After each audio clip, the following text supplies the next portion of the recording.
और साथ में कहना चाहूंगा कि सारे राजनीतिक दल में मतदाता वोट की राजनीति है, जिसकी जितनी हिस्सेदारी उसकी उतनी भागीदारी, जिस दल में जिस संगठन में जो समाज जितना वोट देता है उस समाज के लोगों को संगठन। जी अस्सलाम दोस्तों, मैं एहतशाम अंसारी ऑल इंडिया पसमानदा मुस्लिम महाज से। आज हमारे साथ एज ए गेस्ट कह सकते हैं आए हुए हैं संगठन के प्रदेश प्रभारी श्री अफजल अंसारी जी। और अफजल भाई को किसी तारुफ के मोहताज नहीं है, फिर भी मैं उसके बारे में थोड़ा सा बता देना चाहता हूँ कि अफजल भाई लगातार सुल्तानपुर में ही 5 बार से सभासद लगातार अभी तक भी हैं वो, और हमारे संगठन से भी जुड़े हुए पसमानदा हितैषी हैं। पसमानदा के मुद्दों पे हमेशा बात करते हैं, लोगों को जागरूक करने का प्रयास करते हैं और भी बहुत कुछ काम करते हैं जिनके बारे में मैं उनसे खुद ही सवाल करूंगा। तो अफजल भाई सलाम जी। वालेकुम अस्सलाम। अफजल भाई, सबसे पहले एक चीज़ हम आपसे ये जानना चाहेंगे, जो जनरल से चीज़ होती है कि कोई भी संगठन या संस्था जब भी जब वो एक्टिव होती है तभी वो सब पहचान बनाती है, समाज में पहचान बनाती है, देश में पहचान बनाती है। और आप कई इस तरीके के कार्यक्रम अटेंड भी करते हैं और करते भी रहे हैं। तो इस तरीके के कार्यक्रम अभी तक आप किन जिलों में कर चुके हैं? उत्तर प्रदेश प्रभारी पद की जिम्मेदारी मिलने के बाद पश्चिम से पूर्वांचल तक, पश्चिम में जैसे आप बिजनौर समझ लीजिए, मुरादाबाद समझ लीजिए, रामपुर समझ लीजिए, और न सहारनपुर समझ लीजिए, बरेली समझ लीजिए, सीतापुर समझ लीजिए, और पूर्वांचल में आप समझ लीजिए कि उधर आपका जौनपुर हो गया, बनारस हो गया, मऊ हो गया, आजमगढ़ हो गया, बलिया हो गया। मध्य में आप समझ लीजिए इलाहाबाद हो गया, प्रतापगढ़ हो गया, सुल्तानपुर हो गया, अमेठी हो गया, अयोध्या हो गया, बाराबंकी हो गया, बहराइच हो गया। इस तरह प्रदेश के कई जिलों में राष्ट्रीय नेतृत्व के आदेश और निर्देश पर मैंने दौरा किया। उस जनपद के पासमानदा समाज के फिक्रमंद लोग, जिनके अंदर बेदारी है, जागरूकता है, और पासमानदा समाज के गरीब परिवार के बेटे को सामाजिक, राजनीतिक, आर्थिक और शैक्षिक रूप से मुख्य धारा से जोड़ने के लिए काम कर रहे हैं। उन सभी लोगों से मिलने के बाद इस मिशन को धार देते हुए पासमानदा जागरूकता अभियान पूरे प्रदेश में चलाया जा रहा है, जिसमें खास तौर से जो अति पिछड़े मुस्लिम समाज के लोग हैं, जैसे हमारे सलमानी भाई हो गए, जैसे हमारे हलाल खोर भाई हो गए, जैसे हमारे रंकी भाई हो गए, जैसे हमारे इदरीसी भाई हो गए, जैसे ये जो मंसूरी भाई जो दुनिया का काम करते हैं, और ये जो हमारे रंगरेज भाई के साथ साथ जो चूड़ी वाला कारोबार करते हैं। इस तरह से जो छोटी छोटी कबीले में रहने वाले लोग, छोटे छोटे समाज में रहने वाले लोग, पासमानदा समाज से ताल्लुक रखने वाले लोगों को जोड़कर पासमानदा संगठन के माध्यम से पासमानदा जागरूकता अभियान चलाया गया है। हमारे राष्ट्रीय नेतृत्व का साफ निर्देश है और स्पष्ट सोच है कि पासमानदा समाज के बेटे समाज की मुख्य धारा से जुड़ेंगे। यही हमारे संगठन का मेन उद्देश्य है, और इसी उद्देश्य के तहत हम लोग पूरे प्रदेश के अंदर पासमानदा जागरूकता अभियान के माध्यम से आगे बढ़ रहे हैं। सही है, लेकिन उद्देश्य तो आपका सही है, लेकिन वही होता है कि भाई संगठन से आपके संगठन एक कॉमन आदमी, कॉमन पसमानदा जो बेचारा दिन भर काम करता है, मजदूरी करता है और शाम को आता है, खाता है, पीता है, सो जाता है, फिर वही सुबह तो रूटीन का काम होता है। ऐसे लोग भाई अगर आपसे जुड़ेंगे तो आपको इमीडिएट फायदा चाहते हैं कि आप उनके लिए क्या कर सकते हैं, आर्थिक सहयोग कर सकते हैं या फिर सरकारी योजनाओं का लाभ, जो भी लाभ कहता है, इसके लिए आपने क्या कोई प्रोग्राम आपके दिमाग में या फिर किसी के लिए कुछ ऐसा किया है? पासमानदा समाज की जो आम आबादी है वो डेली खाने और कमाने के लोग, जैसे कसगढ़ एक बिरादरी है, डेली बर्तन बनाती है। एक बिरादरी है जो चक्कू की धार देती है, कैंची वगैरह बनाने का काम करती है। एक बिरादरी है जो चूड़ी पहनाने का काम करती है। एक बिरादरी है जो रुई दुनिया का काम करती है। या एक हमारे सलमानी भाई हैं जिनको नाई कहा जाता है, वो बाल वगैरह बनाने का काम करते हैं। आप ये समझ लीजिए कि एक हमारे हैं बिरादरी जो है पासमानदा समाज से जो सुपर का काम करते हैं, मुस्लिम हलाल खोर हैं। हमारे धोबी समाज के लोग हैं जो लोगों के कपड़ा धुलने का काम किया करते हैं। तो इस तरह से जो डेली खाने और कमाने के लोग हैं पासमानदा समाज के लोग, ये बहुत गरीब लोग हैं। लेकिन जंगल में मंगल होता है। तो इन्हीं लोगों के बीच में, इन्हीं की समाज में एक एक चुनिंदा जो जागरूक लोग हैं, उन लोगों को हम लोग चुन चुन के निकाल रहे हैं, उनकी एक टीम बना रहे हैं, उनका संगठन बना रहे हैं। उन्हीं के माध्यम से उनके समाज के हक में जो हो रहा है हमारा संगठन कर रहा है। यही तो पूछ रहे हैं कि मतलब कर रहा है, किस तरीके का लाभ दिला रहा है। ये सीधा सीधा शॉर्ट में जवाब दीजिएगा कि अगर किस तरीके का लाभ दिलाना चाहता है, अगर नहीं दिला पा रहा है तो। नहीं दिला रहा, दिलाना नहीं चाहेगा, दिला रहा है। जो हमने जितनी बिरादरी के नाम बताया, जो डेली खाने कमाने वाले साथी हैं, इनकी अगर लड़कियों की कोई शादी है, उस शादी में हम सरकारी अनुदान दिलाते हैं। उस समाज के नेता के माध्यम से, जो समाज का नेता जो हमारे संगठन से जुड़ा है, अगर संगठन में आकर वो बताता है कि हमारे समाज में फला व्यक्ति की बेटी की शादी है, उसको शादी अनुदान दिलाते हैं। उस समाज का बेटा जो हमारे पासमानदा संगठन से जुड़ा है, अगर वो बताता है आके कि हमारे संगठन के अंदर फला महिला विधवा है या वृद्धा है, उनके लिए हम पेंशन की व्यवस्था करते हैं, महीने में उनकी गुजारी की व्यवस्था करते हैं।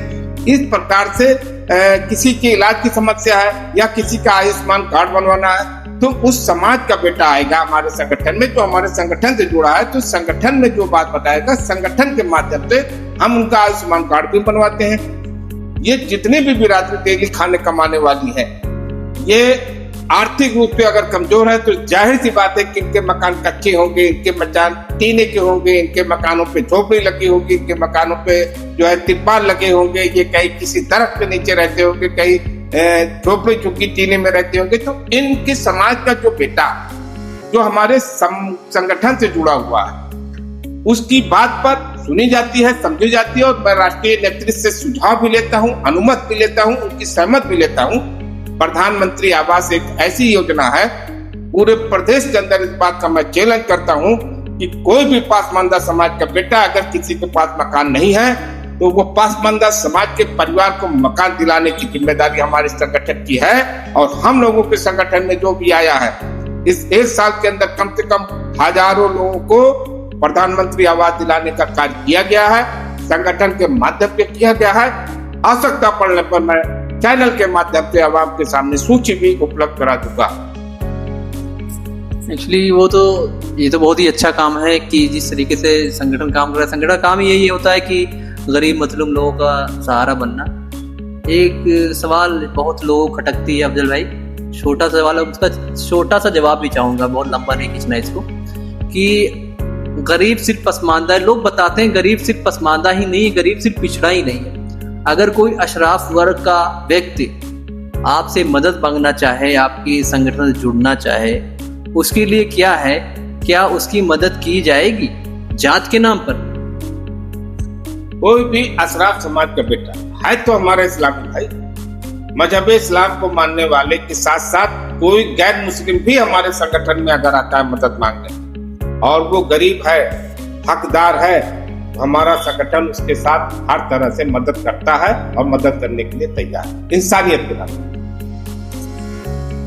संगठन कहता है कि हमारी लड़ाई अशराफों से नहीं है, मतलब उच्च जाति के लोगों से नहीं है, अशराफिया से। अशराफिया मतलब जो अपने आप को ऊंचा समझते हों, वो पसमानदा भी हो सकता है। तो ऐसे तो मेरे ख्याल से बहुत से ऐसे पसमानदा भी होंगे जो अशराफिया हैं, उसके बारे में क्या करें?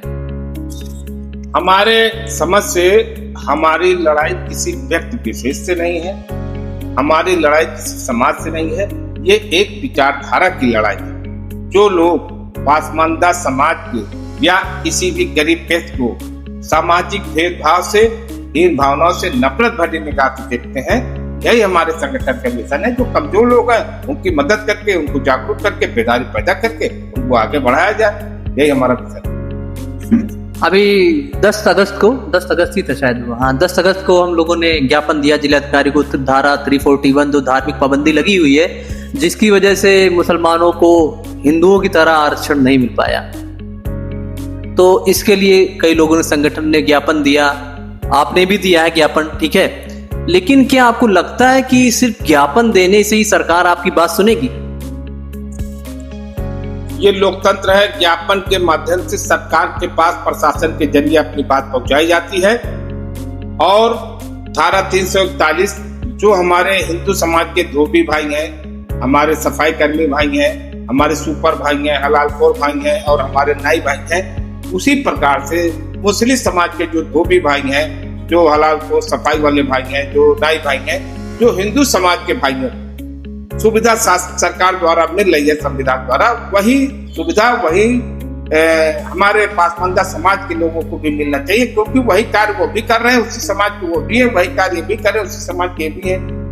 लेकिन जो नियम कानून पास हुआ, क्योंकि हम हिंदुस्तान के रहने वाले हैं, हिंदुस्तानी पासमानदा मुस्लिम, और हिंदुस्तान के अंदर जो हमारे समाज के असराफ समाज के लोग थे, उन लोगों ने सरकार को गुमराह करने का काम किया।